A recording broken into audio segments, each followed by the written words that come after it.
Kiaro is a bum who was tortured by the hero's party and forced to heal them as their slave. However, everything changes after he regresses to the past and becomes overpowered to take his revenge. Now every freaky baddie in town lines up for a taste of his staff, so he pipes kitties in the moonlight and claps enemies in the daylight.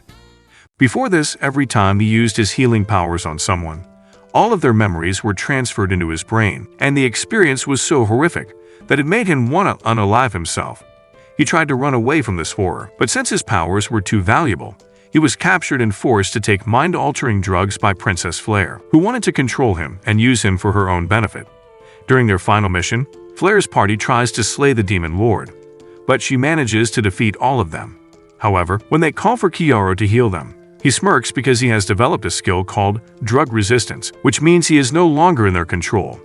He then charges towards the Demon Lord, and, using hundreds of S-rank skills that he stole from those he healed, he manages to defeat her. Before taking her last breath, she smiles at him with tears before leaving a Philosopher's Stone behind. After the battle ends, Flare demands that he hand her the Philosopher's Stone, but Kiaro knows she is going to use its power for world domination, so he chooses to use it himself to go back in time and heal this corrupted world. Flare reminds him that he will lose his memories too, but Kiaro says he will never forget all the pain he's suffered because it is etched into his soul. After he activates the stone, he goes back in time and wakes up in a small house, where a voice tells him to get stronger. Confused without his memories, he heads out and hears the voice again, telling him to find the side of the spirit, so he starts walking into the forest subconsciously. Eventually, he reaches a pond where an elf baddie appears and grants him that power, which allows him to see spirits everywhere. After receiving the sight of spirit, all his memories return, and he plans to take revenge on Flare for what she did to him. Soon after, Kiaro unlocks his healing powers when he receives the mark of the hero as he did before, and for the next few days, he starts eating narcotic plants to build resistance to drugs so Flare cannot control him, using the same trick again. Soon after, Flare arrives in his village to find the hero and takes Kiaro to the royal capital. On his way, Kiaro realizes his low-budget sharing game allows him to appraise everyone's skill. He soon gets an audience with the king, who grants him the title of Recovery Hero. Kiaro uses his appraisal eye to learn that the king is stronger than promised consort Radon, which means he can't execute his revenge plan while he is around. The king then asks him to enjoy his time until the Sword Saint returns because her arm needs healing. After an exhausting day, Kiaro heads to his new room to rest, but he's soon visited by a maid who wants to give him a special room service. Confused at first, he soon realized that his hero juices can awaken true potential within anyone, so he uses this opportunity to steal the memories of everyone who visits him. Damn good deal. A few days later, the Sword Saint Kuroha returns to the capital, and Kiaro uses healing magic to regrow her amputated arm. His mind is immediately filled with all the horrors Kuroha has faced in her lifetime, which causes him to choke on his own spit. Before Kuroha can help, Flare arrives and tells her to leave this idiot to her, so Kuroha promises to repay him before exiting the scene. Immediately after, Flare starts dissing Kiaro for being a useless moron, and even though the Grand Healer tells her otherwise, she advises him to drug Kiaro so he doesn't faint every time he uses his powers. Unbeknownst to her, Kiaro listens to everything and realizes she's the same old villain, so now he can smash her without any shred of regret. Later, Kiaro pretends to be scared and says he won't ever use his healing powers because it hurts him. He says healing makes him experience all the pain and suffering his patients have gone through, and if he continued to heal others, he would lose himself. Flare calmly tells him that Kuroha will go on to save a great number of people thanks to him. She then asks if he is willing to heal other heroes, but despite her best attempts, Kiaro refuses and hides under the blanket. She tells him she understands and that she won't force him to do it before leaving the room, prompting Kiaro to drop the act. Everything is going exactly like it did in his past life, but unlike before, he will not fall for Flare's smile. Soon after, a maid brings tea for Kiaro to calm his nerves, and even though he knows it's drugged, he chugs it down. Soon after, he loses consciousness and wakes up inside the prison, where he is getting equal rights and lefts from Captain Renard for not doing what the princess had asked. After he's knocked down and spat on, Kiaro counts 28 lashes and promises to pay them back to Renard with interest. The Grand Healer then pours drugs into his mouth, and the history repeats itself. For the next few days, Flare sends the town's freakiest shawties and dudes into his cell, who subject him to more drugs. Then, one day, Flare visits him, and he pretends to beg for more drugs. She tells him to beg like a dog waiting for his food, and Kiaro plays along for the sake of revenge.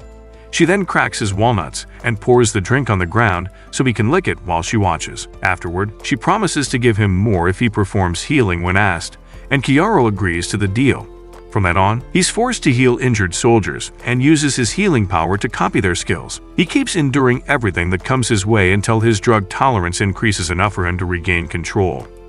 Then, 6 months later, that day finally arrives, and Kiaro uses appraisal on himself to learn that he has become much stronger than before.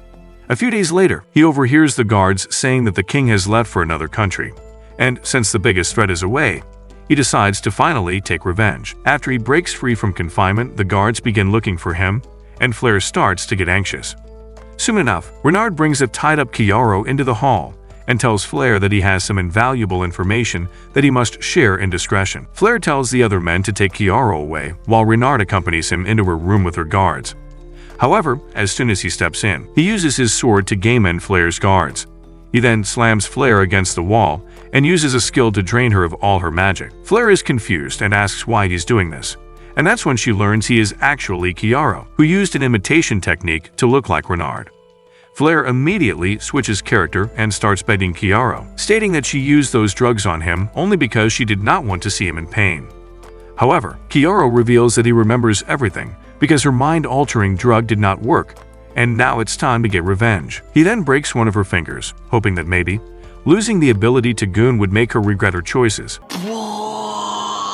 Wheezing in pain, Flair promises to grant him money and status if he wants, but he breaks another one of her fingers, saying he'll never fall for her nonsense again. He then tells her that he will break all of her fingers one by one, and if she manages to stay quiet, he will leave without hurting her more. As he keeps cracking, Flair tries her best to hold back her screams, but she is clearly in immense pain. With all her fingers broken, she thinks it will end now, but Kiaro heals them and suggests they start over again. This time, she is unable to hold back, so Kiaro moves to the next step. He uses the fireplace to heat a metal rod and asks Flair to pick between his rod and the metal rod. Flair picks the more humane option. My time has come. Afterward, he starts a fire in the room and uses magic to change Flair's face so he can erase her from this world. Before he takes her with him, he changes a corpse's face to look like Flair and makes it seem like Renard was the culprit. The next day, he changes his own face and plans to take revenge on Blade and Bullet, the other two members of Flair's party who subjected him to abuse. After that, he plans to see the Demon Lord again because he thinks she was protecting something before he ended her. Just then, Flair wakes up and is confused as to where she is. She doesn't even remember her name, so Kiaro tells her she's Fredija, and she's his attendant. He then tells her that they are lovers. You naughty, naughty. And she'll remember everything if she lets him hit it from the back.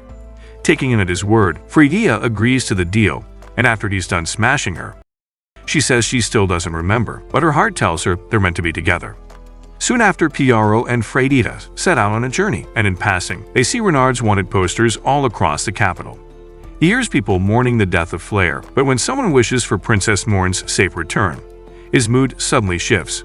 Norn is Flair's younger sister, and in Kiaro's previous life, she was the only one to recognize that he had built a drug tolerance. Just thinking about her makes Kiaro sweat, so he decides to leave this city as soon as possible before she returns. In the past, Flair was practicing with her party members, Bullet and Blade, while Kiaro was in the background, and his sole focus was getting more drugs into his system. When Flair called him useless, Bullet noted that he wasn't entirely bad because his healing helps them, but Flair reminded him that he's treated Kiaro the worst out of all of them. Bullet wished Kiaro would just off himself, and they all laughed at how miserable he looked.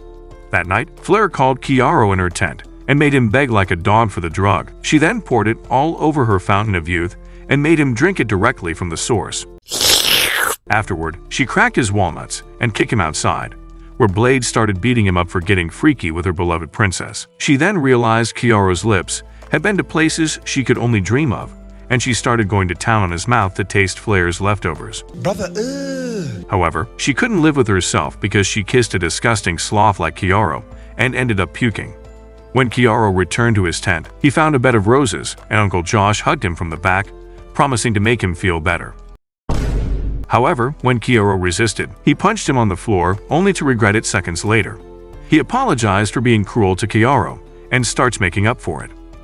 You weird, buddy. With how much he loved Kiaro's face, he didn't want him to grow older and lose that innocence. So he wished he could game end him and etch Kyora's final face into his eyes. At present, Kyoro wakes up from this nightmare, and Freyita comforts him, revealing that he was screaming in his sleep.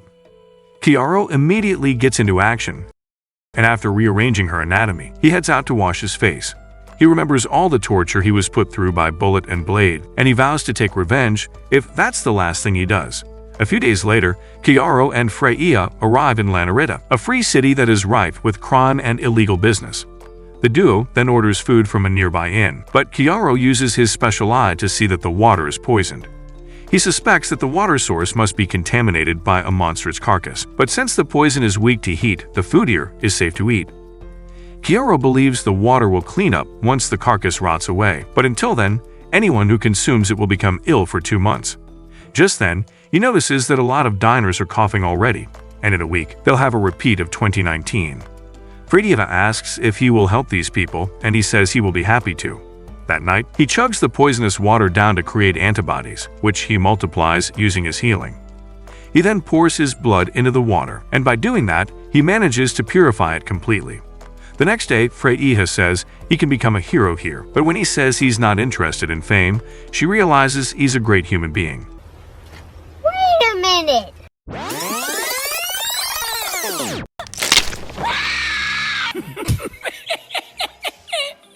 Soon after, he meets up with a merchant and tells him about the remedy he's created.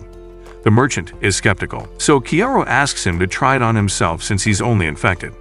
However, the merchant gives it to his assistant, who's in a worse condition than him, and as soon as he chugs it down, his body begins to heal. The merchant then tries it for himself and feels much better, so Kyoro asks if he's interested in a deal. The merchant asks for the recipe, but Kyoro turns it down and instead proposes to sell 1 dose for 1 gold coin. The merchant agrees to the deal and even places an order for more doses, which Kyoro accepts. Before leaving, Kyoro tells the man that he chose the selling price, but he wants half he profits from every sale. With no other alternative, the merchant agrees to the deal with a smile, but he is secretly cooking up a betrayal.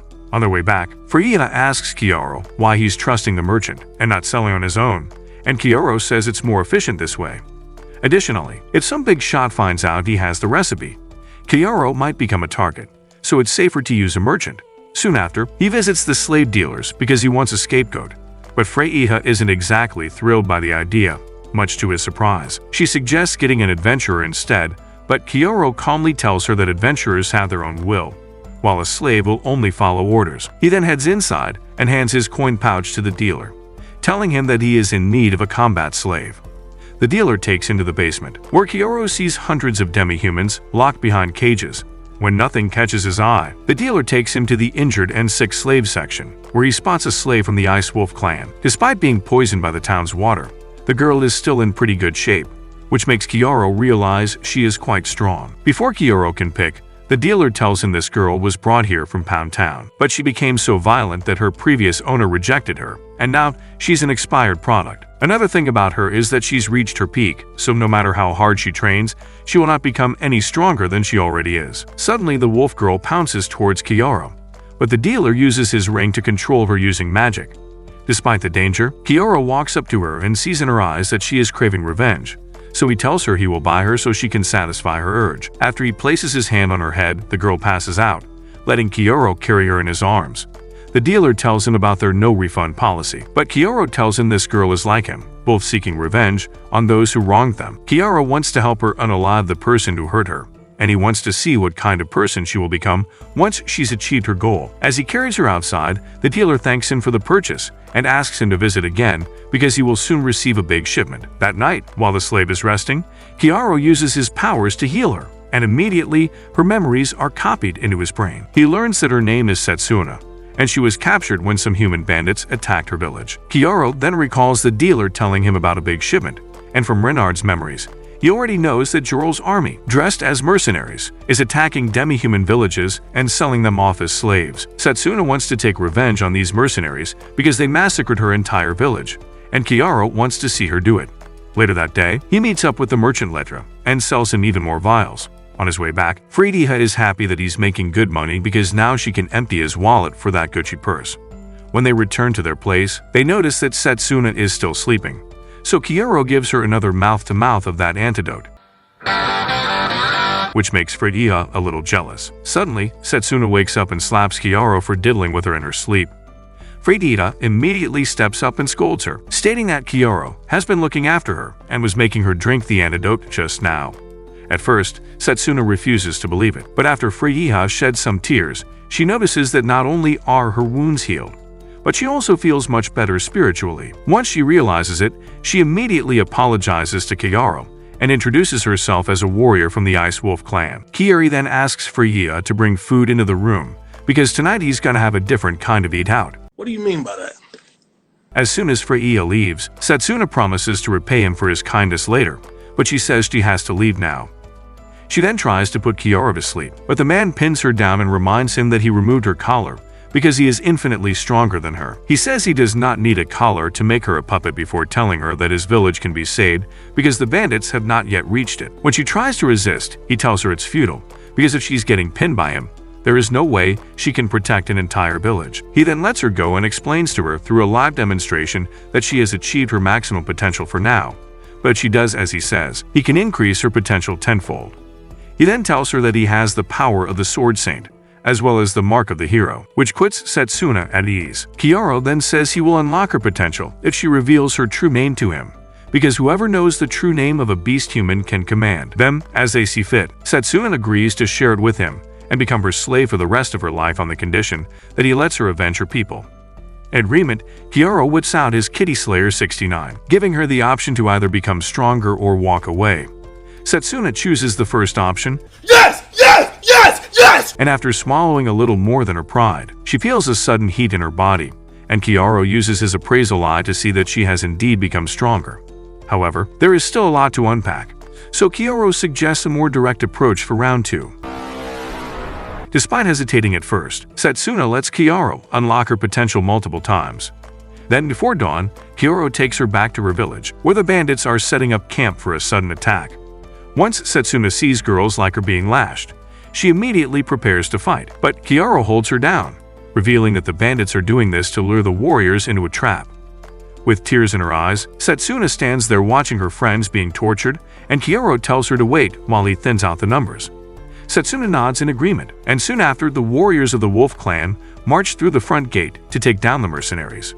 As people fall on both sides, Kiaro puts on a mask and introduces himself as the Sword Saint to the men. He then declares that he will bring justice upon those who hurt innocent demi-humans before proceeding to play Fruit Ninja on their bodies. After dealing with the men, he walks up to the demi-humans and reveals he came here in response to the tears of Setsuna, a young girl of the Ice Wolf clan. He then turns to the remainder of the human army, and when they fire countless arrows at him, Freya uses her fireball spell to burn them mid-air. The same fireball then burns the mercenaries, and Kiaro laughs like a maniac because he is making their own princess attack them. With most of them defeated, Kiaro gives Setsuna the green light to take revenge, and what follows is a massacre only second to what Annie did to the Levi squad. They ask you how you are, you just have to say that you're fine when you're not really fine, but you just can't get into it because... Kiaro then joins her in the fun, declaring that he usually never hurts those who have not harmed him. But this is for Setsuna, so he's gonna chop everyone who gets in her way. Seeing Setsuna go wild, the Wolf clan warriors get motivated and march into battle to finish off the remaining soldiers. Kiaro sheaths his sword now that the battle is over. But then he looks up to Freya and realizes that not only did she lose her memories, but also the wickedness that Flare once had. This makes him realize that the nation of Jorel was responsible for turning her into an evil monster, so now he's considering leveling the whole kingdom. Whoa, calm down, Jamal. Soon after, Setsuna takes down the last remaining human and screams her lungs out before staring dead into the red moon with tears in her eyes. That night, the Wolf clan celebrates their victory with a party, and after everyone else goes to bed, Kiaro takes Setsuna to the contamination source. He believes the Wolf clan poisoned the water on purpose to take revenge on the humans who attacked them.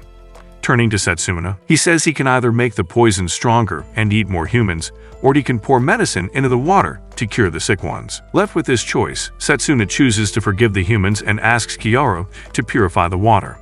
Afterward, as Kiaro unpurifies her fountain of youth, she explains how she felt numb after taking revenge, and she wants to do more to feel something. She doesn't want to hurt humans with the poison, but instead, she wants to use her claws to do it directly.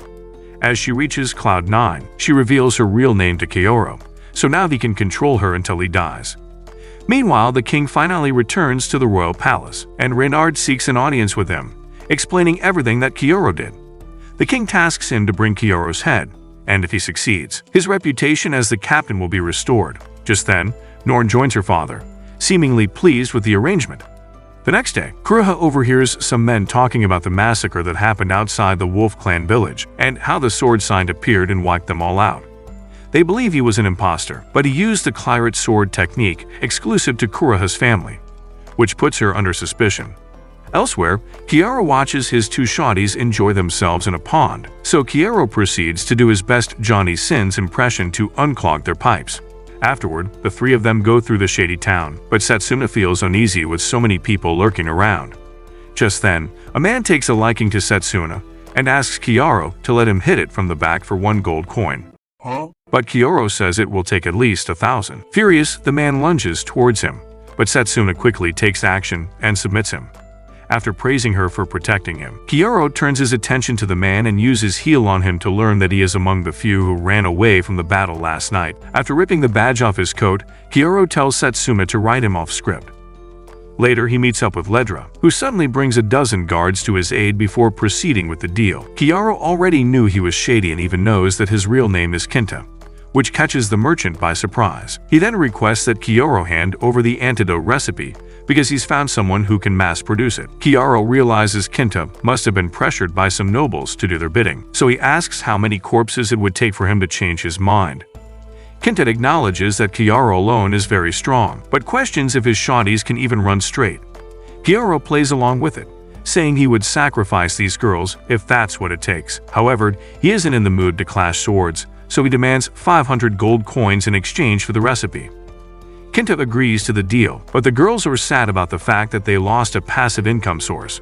Kiaro tells them not to worry, as even if he's given the recipe away, no one else can replicate the potion because the antibodies in his blood are one of the main ingredients.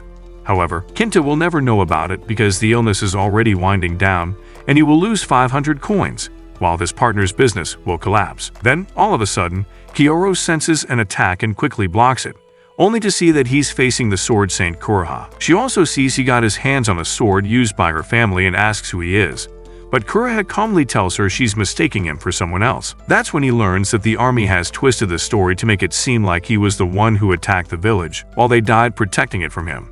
However, Satsuna reveals herself as a member of the Wolf Clan, and reveals that it was actually the opposite. Freedia tags along as well, mentioning how the soldiers were trying to sell the villagers as slaves, but Kurata thinks he has brainwashed the girls into taking his side. She decides to finish Kiaro off here and now so she can save these two girls. Kiaro discloses that he has a lot of respect for her and doesn't want to fight her, but Kuroha refuses to listen to any reason. Freedia immediately launches an attack on Kuroha, but she's too fast for her and takes her down. Seeing her get injured finally ticks Kiaro off, so he tells Satsuna to stay out of it while he deals with Kuroha. The two of them then engage in a high-speed battle, and when Kuroha realizes he is just as strong as her, she wonders why he chose the villain route.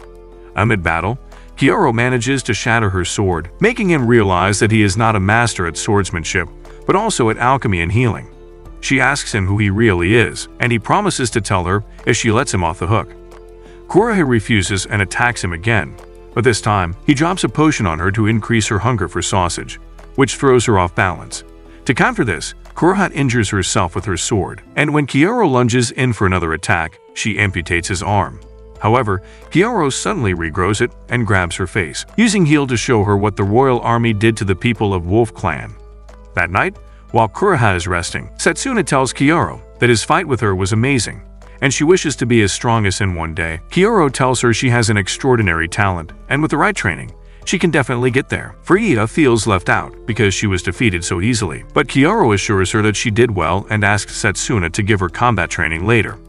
After asking Freedia to do some acting for him, he wakes Kuroha up using heal and tells him about the kingdom's crimes, but she refuses to believe him even when she's seen it all. She strongly believes the Joro Kingdom is an advocate for human rights, but Kiaro tells her those rights do not extend to demi-humans, as they are enslaved even in the royal palace. He then tells her that these slaves are innocent people who are abducted from their villages and sold to dealers, much to Kuroha's horror. He then tells her he respects her a lot, and it pains him to see her being deceived, which is why he uses the healing spell to show her his real face. Even though she owes him her life, he is accused of taking Flair's life, and she can't let him get away with it. Kiaro reveals he did not game end Flair, and that's when Fredia comes in her old attire, revealing that she is still alive. She then sells a fake story of how she and Kiaro try to expose the kingdom for its atrocities.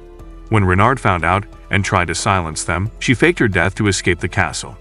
She then helped Kiaro protect the Ice Wolf village from the royal army, and now they're setting their sights on saving the world. Hearing directly from Flair, Kuroha finally realizes she had been fighting for the wrong side, but Flair comforts her, saying she was merely performing her duties. She then tells her to rethink her next move before exiting the room, leaving only Kiaro inside, who is proud of her Oscar-worthy performance. Kuroha then turns to him, saying she needs to change her values and relearn how to use the sword. But before that, she wants to practice her strokes on Kiaro's sword, courtesy of the drug Kiaro created. She then pulls him into a kiss, and as Kiaro takes her to La La Land, his other two shawties overhear them from outside, wishing it were them. Unbeknownst to them, Captain Renard is on his way with hostages from Kiaro's village to take revenge. The next day during breakfast, Kuroha clings to Kiaro's arm, which makes the other girls jealous. Soon after, Renard brings the hostage to the city and demands that he turn himself in. Kiaro is furious because he knows this is just a bait to lure him out, so he asks Kuroha to find out what happened to his village. After Kuroha agrees, he gives her a goodbye kiss, which shocks the other two. In the meantime, Renard is informed by his men that there is no sign of Kiaro, which makes him furious. He recalls how much he hated his new look and burned his own face so it wouldn't remind him of Kiaro. But even that wasn't enough. Soon after, Kuroha returns with the news that since Kiaro is considered a heretic, his village was attacked on the pretext that they had colluded with him to betray the kingdom. As he takes a moment to think of his next move, Setsuna notices that he's smiling and asks if he enjoys this. However, Kiaro says he is extremely sad and angry before putting on his coat and changing his face to go see Renard. While surveying the area, he realizes that Anna is not among the slaves, so he decides to talk to one of the soldiers named Morlet. Since he's using the face of the runaway soldier Murta, Morlet recognizes him, and after some chit-chat, Kiaro asks for his help in delivering a letter to Renard. Thinking he's talking to a friend, Morlet agrees to do it, but before leaving, he tells him that Renard also captured the woman who raised Kiaro and made her eat his hot dog, which makes Kiaro horrified. Kiaro recalls a woman named Anna, who was the closest thing he had to a mother, a bright woman who was the sole reason why Kiaro never lost hope in humanity. She is being punished because of her ties with him, which enrages him. That night, Kiaro disguises himself as Murta and meets up with Renard in a deserted house. Renard wants to know where Kiaro is hiding, but he says he will share the news on the condition that he is reinstated into the army. Renard sits close to him and agrees to the deal, so he finally tells him that the man he's looking for is right next to him. Kiaro then finally changes his face, but the neurotoxin incense he had burned takes effect, causing Renard and his men to become paralyzed. Kiaro then uses a healing spell on Renard, and all his memories are copied into his brain.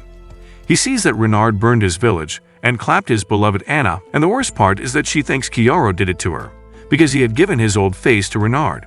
Soon after, Renard wakes up in the body of a woman. Oh my. And Kiaro holds a mirror in front of him, promising to repay him for what he did to Anna. Renard laughs like a maniac, revealing that he smashed her in front of the whole village, and he enjoyed every second of it. As he continues to make matters worse for himself, 4 freaky gym bros suddenly appear behind him, which suddenly makes him realize what he's in for. You know what time it is? With sorrow in his eyes, Kiaro realizes that Renard can do cruel things to others because he does not understand their pain. But now, he will turn the tide and have others do cruel things to him so he never forgets what it feels like. He then unleashes the gym bros onto Renard before he lights the place on fire and leaves Renard to suffer. Soon after, he breaks into Renard's base and slaughters all of his soldiers before finding Anna taking his last breaths in the main hall. As he runs towards him, Anna sees the desperation in his eyes and smiles before passing away peacefully. He spams heal on her to save her life, but sadly, it is too late for Anna. When he returns home, all depressed, Setsuna and Frei-Iha offer comfort, and he tells them he won't be a gentleman tonight. You naughty. After he rams through their walls like a bulldozer, he promises himself that this is the last time he will ever cry, and he will destroy this entire kingdom if that's the last thing he does. At the palace, Norn learns that Renard was bested by Kiaro, so she decides to slay everyone in his village to lure him out. Soon after, Kuroha breaks the news that the remaining people of his village are to be executed in a coliseum 5 days from now. She further explains that it was built to spectate battles between different monsters, which means it is foolproof and won't be easy to break into. The only entrances they have are all locked by heavy metal doors, and there is a barrier around the place that not only shuts the gates but also absorbs all kinds of magic. Kuroha strictly advises against taking the bait, but Kyoto believes he has to fix this wretched nation. Seeing his determination, Kuroha agrees to help him and also reveals that Norn has returned to the kingdom. Both Kyoto and Freya feel a chill down their spine upon hearing this news, but Kuroha doesn't realize this and says she wants to free Norn from the horrors of this country. After she leaves, Kyoto looks like he saw the two girls 1-cup video by accident, because contrary to what Kuroha thinks, Norn is a devil who tortures people and derives pleasure from it. He then recalls his old life, where he was subjected to abuse by Flair and her teammates, who could not tell that he had built a tolerance to their drug. However, one night, Norn visited their camps inside the demon territory, and she could immediately tell that he had regained his senses. She promised that she won't tell anyone about it, but in exchange, she told him to keep an eye on Flair because she had a lot of secrets. Another condition was that he had to do all those things to her that he did to Flair. Kyoto told Norn that Flair made him drink directly from her waterfall, which amused her. She then told Kyoto to get to work, and Kyoto prayed at her divine fountain until he got blessed with the holy water. At present, Kyoto admits Norn hasn't done anything to hurt him for now, so going after her is against his principles. However, she is the only one in this world who is capable of defeating him, so he decides to keep a close eye on her. A few days later, Kyoto sneaks into the Colosseum and sees the remainder of his village's people tied to poles, while everyone in the audience demands their execution.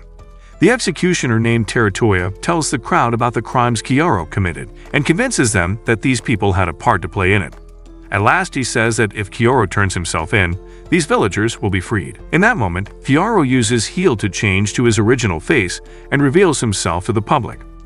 Kyoto then jumps into the arena, and everyone starts chanting for him to be executed.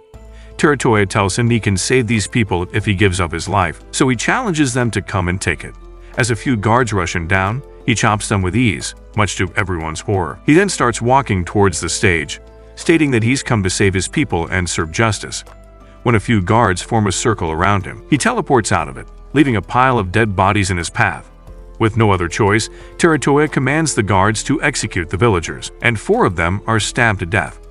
Seeing this, Kyoto tells Teratoya that he just took the lives of 4 innocent people, and now he wants to avenge them. As he walks closer, the guards stab more of the villagers, but Kyoto makes it clear that he will not stop until he avenges all the deaths here today. With more guards falling at Kyoto's mercy, Teratoya tells his men to activate the barriers in hopes that it would drain Kyoto's magic. However, Kyoto had asked Freya and Setsuna to reverse the effects of the barrier, so now everyone who is wearing a prevention necklace is affected by it. As the guards fall like dominoes, Kyoto remains in the center, savoring the rain of their blood like a Jaiga Chad or a farmer. Teratoya soon realizes that the necklace is draining them, so he tells the remaining members of his men to take it off. Teratoya tells Kyoto that the barrier is still active, which means he can't escape. But Kyoto tells them he's not locked in here with them. They're locked in here with him.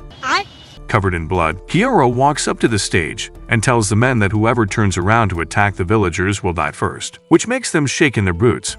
However, he soon realizes that Teratoya had poisoned these villagers beforehand, and he never intended to let them go, which means he can go final boss mode on all of them without any remorse. Just then, Freya uses the magic crystal to speak to the people while posing as her past self, Flair. She tells everyone that she found out about the corruption in the Joral Kingdom, which involves attacking the innocent demi-humans and selling them as slaves. She further reveals that the war against the demons is just a scheme to make money, and every time someone tries to expose their secrets, the kingdom executes their entire family. She says she also became a target when she tried to expose these crimes, but Kyoto faked her murder and took her out of the castle so no one would come after her again. Teratoya tells the people not to believe in these lies because this girl is an imposter. But Freya sings a powerful song using a magical melody, which makes the guards drop their swords. Freya then activates a magic spell that not only breaks the barrier but also creates a mini-star in the sky, after which everyone strongly believes that she is indeed their princess.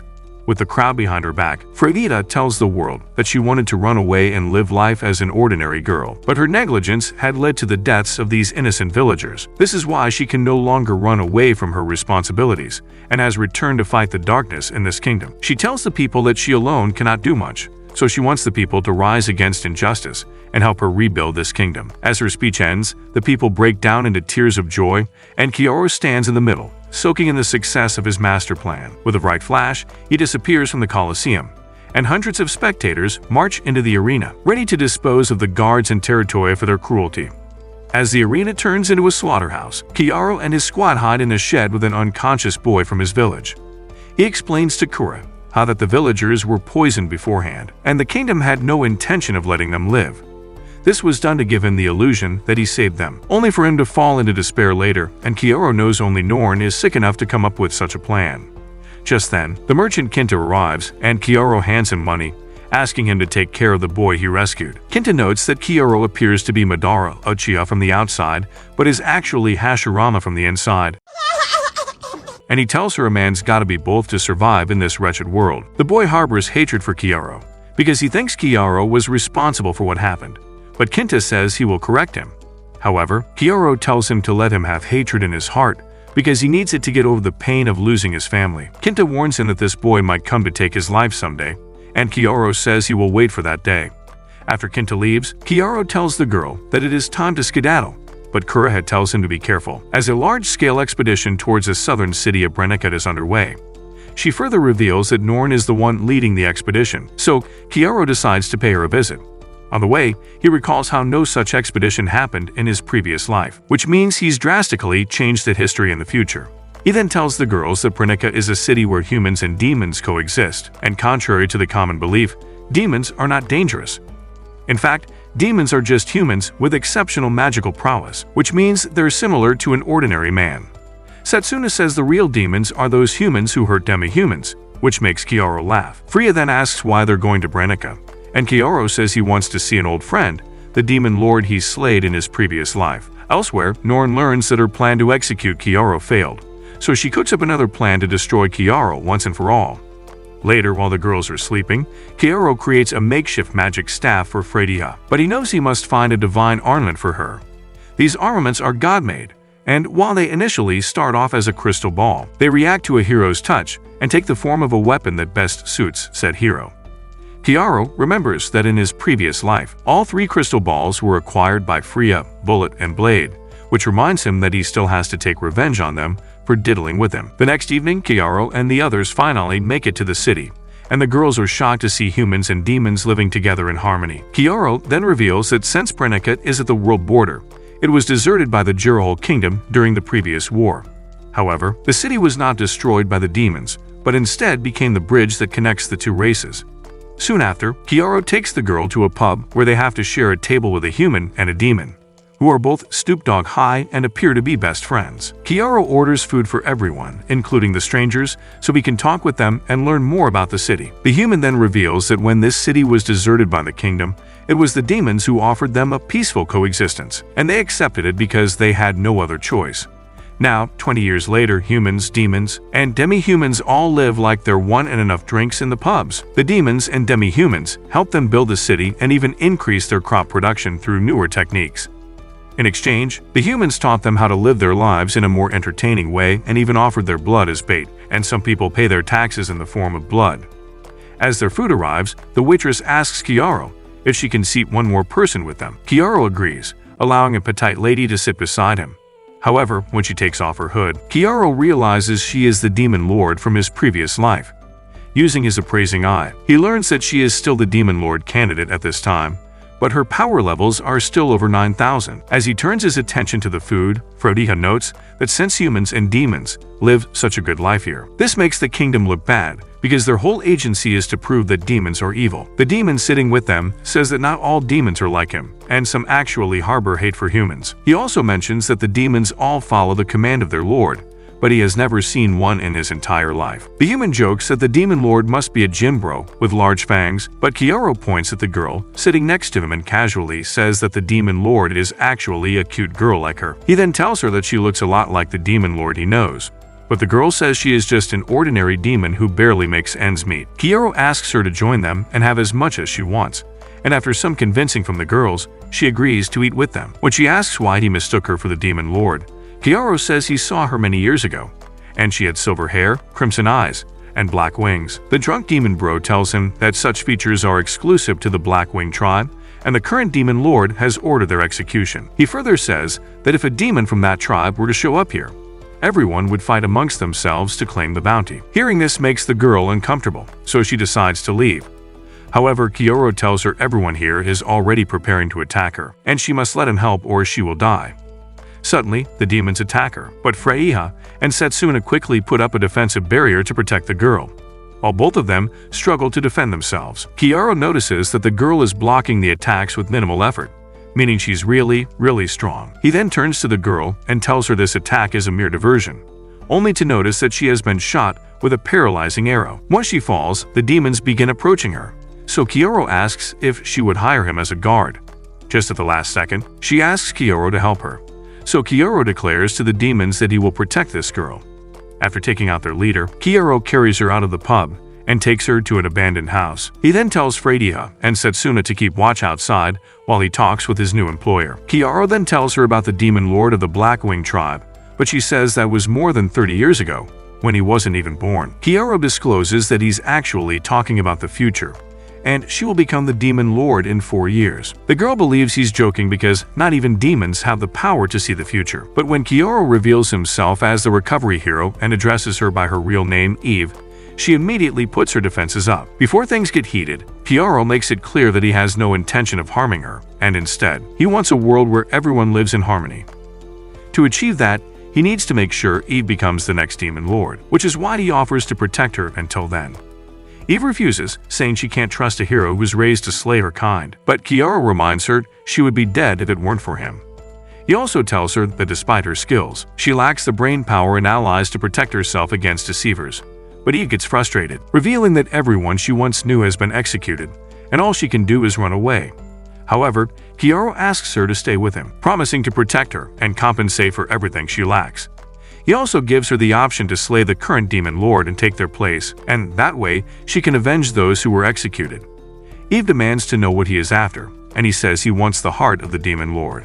Still unsure, she tells Kyoru to let her sleep on it. The next day, she wakes up to the sounds of nature and gets scared, thinking she's the next one in line. When Kyoru stands in front of her, she's so terrified by his mic oxlong that she ends up screaming for her mother.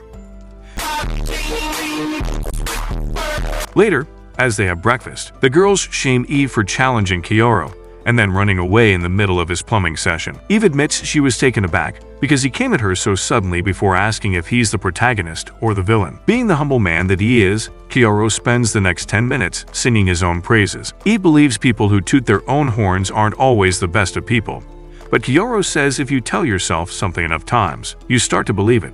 He then asks her to eat, and when she takes a bite, she ends up crying because she's been on the run for so long. While she eats, Kyoru tells her that the three of them will protect her until she becomes the demon lord. In exchange, he demands the Philosopher's Stone and that Eve set the stage for negotiations with the humans.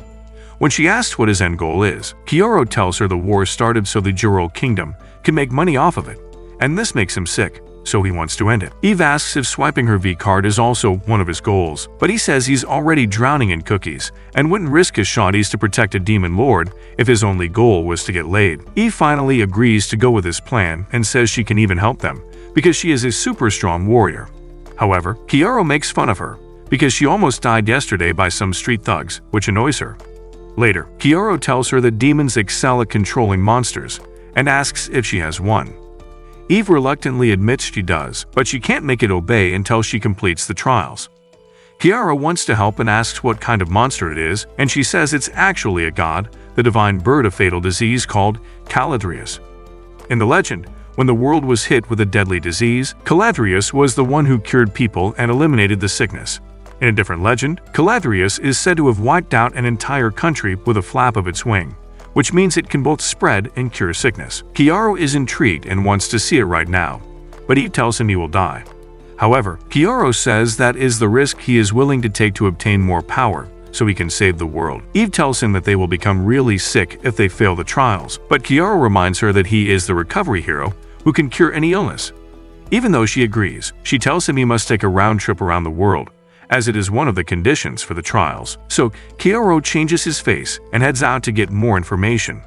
Seeing him change appearances makes her realize she hasn't seen his real face yet, so she wishes that maybe one day he'll show her. Later, as he heads outside, he is immediately ambushed by one of the demons who attacked Eve. The demon reveals that changing his face won't do anything because he recognizes him by his scent. Since the cat is out of the bag, Kiara gets serious and eliminates the demon. Later, he returns and tells Setsuna that he needs her to follow the scent of the attackers so he can find their hideout. Before getting into action, he needs to practice his strokes on Freya and Setsuna. Eve runs out of the room but sits by the door and starts eavesdropping. After the intense yoga session, Kiara and Setsuna head out to find the attackers' hideout. Once they locate it, Kiara throws a magic potion on their pet bull, prompting it to go berserk and attack one of them. While the others gather to slay it, Kiara tells Setsuna to take one side while he takes the other. After subduing all of the demons, Kiara puts them in a pit, and Setsuna freezes it so they can't escape. Kiara then asks them if they told anyone about Eve, but they say they haven't because they wanted the bounty for themselves. He then tells them that they destroyed a good restaurant in their pursuit of money, so he'll now keep them here for 2 weeks. When they point out that they will starve to death, Kiara asks him to slay their pet bull and eat its premium beef. As he walks away, the pet bull wakes up and eats all of them, and the sweet revenge makes Kiara laugh. Later, he books a spacious room with 2 beds for the lodging, but Eve is hesitant because she knows Kiara is going to make him watch it live. When she asks if she can have a separate room, Kiara refuses because he must keep an eye on her at all times in case more attackers show up. Still hesitant, she says she will leave the room when he's doing his business, but Kiara refuses again because it is not safe. He then calls in a vote on whether he should keep the Johnny tucked while they're in this city, and naturally, both Setsuna and Freya vote in his favor. The next day, he takes Freya to a magic shop to buy her a staff, but the one she picks is of low quality. Kiara uses his skills to make it Nth-grade staff, which impresses the shopkeeper. He asks Kiara to upgrade 2 more staff for him, and in return, he will sell this one at half the price. In the end, the shopkeeper gives him a mithril sword too to make it a fair trade. Just then, Kiara hears a commotion in town and heads to a higher location, only to see that Norn has made it to the city with her elite soldiers. As an added bonus, she has brought the sword hero blade with her. You are dead! Just then, he sees a Hawkeye in Norn's army, who immediately spots Kiara, prompting him to change his position. As Kiara runs away, he realizes he almost got himself unalived because he was too focused on revenge, so he must keep a cool head. Meanwhile, as the townfolks wonder what the army is doing here, some women start glazing over Blade, and she passes an evil smile to them. That night, she snatches one of these women and drugs her before diving face first into her waterfall. The next day, Kiara and his shawties are having lunch with the demi-human merchant named Carmen. Kiara tells him he needs some sizable funding for traveling and can sell these health and stamina-boosting potions for money. Carmen can tell they are of fine quality and wants to buy them in bulk because tensions are high due to Norn's visit, and people will buy these at any price. As they make a deal, he reveals his plans to open an even bigger shop than this one in this city, but Kiara warns him that a battle may break out here, so he should be ready to flee. Carmen warns him as well, revealing that one of his customers got her kitty slapped by Blade last night. Since the culprit is such a renowned warrior, the woman is completely broke, and even her father is crying himself to sleep. It is rumored that Blade is on a scissoring spree, and Kiara should stay on his toes cause he's walking around with chicks who look like top OnlyFans models. Kiara wants to use this against Blade, but since she was obsessed with Flair in her past life, she will immediately recognize her. Thus, he decides to use Setsuna and Eve. But that night, he realizes these girls are way too precious to be turned into bait, so he must find an alternative. The next day, Kiara tells Freya to make him look as fruity as possible, and Freya says, We listen and we don't judge. Before she proceeds with the makeup, Kiara turns himself into a woman, and both Freya and Setsuna start glazing over how cute he looks. Soon after, she turns Kiara into something that will make straight men question their choices. That night, Kiara intentionally roams around in shady alleys, hoping to lure Blade out, but instead, he gets a bunch of gooners trying to hit it. After knocking them unconscious, Kyoto becomes confident in his looks as a woman and heads to the bar where Blade is staying. Soon after, Blade shows up and starts acting friendly with Kyoto as they talk over drinks. After a while, Kyoto decides to go home, saying he's already had enough, but Blade tells him to have one more. She secretly pours a sleeping drug into the drink, but when Kyoto refuses again, she takes a big sip and locks lips with him, feeding him directly from her mouth. Kyoto then pretends to go unconscious, so she carries him in her arms and heads out through the back alley. That's where she is attacked by an old man who happens to be the father of the girl she clapped last night. Feeling no remorse, Blade yeets Kyoto toward the old man, so he has to drop the act and kick him to sleep. Blade realizes the drug had no effect on Kyoto and decides to capture him, but Kyoto hits her in the face, which infuriates her. Using her divine weapon Ragnarok, she enhances her physical abilities and manages to get a hold of Kyoto. As Kyoto starts to lose strength in his body, Blade says she won't hit him on his pretty face, unlike how he did to her, but she'll definitely hit him from the back. Kyoto then pretends to go unconscious and soon finds himself tied to a bed in Blade's room. He puts on an act of a helpless maiden and screams for help, but that makes Blade even more excited to explore his fountain of youth. However, when she finds a large tiger instead of a sweet little kitten in his twilight zone, she starts gagging and puking. Kyoto then frees himself from the cuffs and immediately poisons her, causing her to feel weak in the legs. He then discloses that if his 11 inches of metal pipe did not give it away already, he is a man disguised as a woman. Disgusted to her core, Blade turns around to grab her sword, but she soon passes out, and Kyoto makes her grab his sword instead. After using heal on her, Kyoto learns that Norn plans to launch a full-scale search and destroy Operation in 3 days, but he will have Ragnarok on his side. Soon after, Blade wakes up in a pub to find her legs completely paralyzed and her sword resting on the table nearby. Kyoto then opens the curtains to reveal 3 Jimbro, thrusting for a cookie. As they move closer, Kyoto takes a seat and hears her beg for mercy. He asks Blade if she had let those girls go if they had told her to stop, and she swears on her mama that she would have. Kyoto then says that he won't end her life, but instead make her play a game. These bros behind her are hungry for both food and cookies, and the only way to stop them from cannibalizing is to let them play Super Smash Bros. On her console. If she manages to survive the night, Kyoto promises to set her free. With no other choice, Blade agrees to it and lets the bros play. But to make matters worse, Kyoto takes the appearance of Flare, the woman Blade cherishes more than anyone. Seeing this completely breaks her, and once she gives up, the bros end up taking her life. Once she dies, her weapon turns into a crystal ball, and Kyoto leaves with it, setting his eyes on the last person he seeks revenge on. The next day, Carmen tells him his potions are nearly sold out and asks Kyoto to make more while handing him the profits. As they exchange a few more words, Hawkeye suddenly appears behind Kyoto, which catches him off guard because he didn't even feel his presence. Hawkeye then asks if Kyoto made these potions, and after confirmation from Carmen, he invites Kyoto to join them because he's both a great alchemist and a master peeping Tom. Hearing this, Kyoto immediately reaches for his weapon, which makes Hawkeye like him even more. Hawkeye then formally introduces himself and asks him to join them, but Kyoto says he likes working alone. He then asks Kyoto why he was spying on them, and Kyoto replies that he was just being cautious because they came unannounced. Hawkeye tells him not to do things that make him look sus before turning to Carmen and asking him for a box of Kyoto's potions. After he leaves, Setsuna notes that this man is super strong, so strong that not even Kyoto can take him in a fair battle. Kyoto agrees with her assessment, acknowledging that Hawkeye will be the biggest obstacle between him and Norn.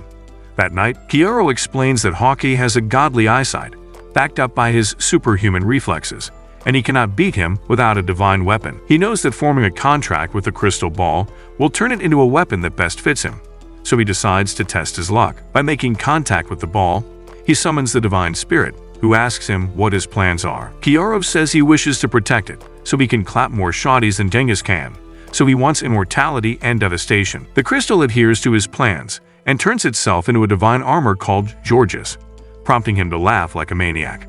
Meanwhile, his shotties overhear him from the room and prepare themselves for some intense piping, while Eve goons outside. Later, Norn learns that Blade has been missing, but she still chooses to continue with her plan. She addresses the people of the city and reveals she's come to free them from the demons who have been mistreating them for years. As she continues yapping, The humans in the crowd tell her to shut up as they are living perfectly fine with said demons. The crowd quickly turns against her, and as they riot, one guy slips past the guards to assassinate her. Hawkeye quickly takes him out, but Norn puts on the act, saying these demons have brainwashed the humans into becoming murderers. She then gives the order to begin the mass execution of demons, and within a few hours, the whole city is piled up with bodies of innocent demons and demi-humans who were living in harmony with the humans. As Kiara watches this unfold from his room, he suddenly spots Carmen helping the others right before getting sliced. Kiara immediately rushes to his aid, but sadly, Carmen is already done for. Kiara holds a lifeless Carmen in his arms and mourns the loss of a good friend before switching to his psycho mode and swearing revenge. As it starts to rain, Norn's elites surround him, but he summons Georgius and slices them in half. He promises not to let Carmen's death and the massacre of his village be in vain before heading into battle. While he goes around slicing up Norn's elites in a spectacular fashion, an elite informs Norn about a mysterious swordsman decimating their troops. Before she can think of what to do, Freya uses magic to address the elites as the first princess of Jorel. She tells everyone that she has seen the harmony between humans and demons, and it was not achieved by brainwashing but rather by true peace. She tells them that the demons are not their enemies, and while some of them are indeed monstrous, the ones living in this city are innocent and do not want war. She begs them to stop this massacre, and her words leave Norn confused. With her powerful words, she makes the elites drop their weapons, and the demons soon come out of hiding to see her. Once her speech ends, Norn suspects something must be off because the Flair she grew up with would never see demons as more than insects. She concludes that some other woman is posing as Flair, and she is being manipulated to say those words. Putting two and two together, Norn realizes that this mysterious swordsman is the one calling the shots, and he must be the recovery hero Kiara. While she's yapping, Kiara slowly creeps up to the hall to take her, but Hawkeye immediately shuts him down. The two engage in an intense battle, but as expected, Hawkeye is always one step ahead of Kiara.